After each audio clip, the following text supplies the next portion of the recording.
Здравейте, приятели! Нещото виждащо дворчето ни на след. Така, тук е надявно ми стаята, тук е скалата, а там е друга кухня.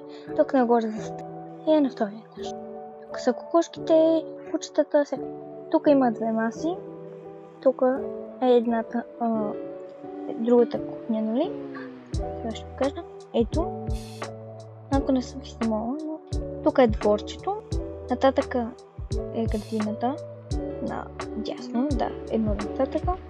Всички ме питаха с него, така че да, това съм ви снимала. Ето ми и мене.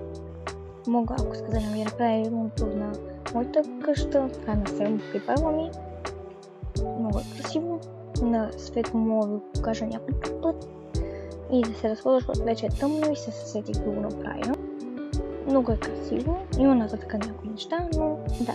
Сега това. Чао!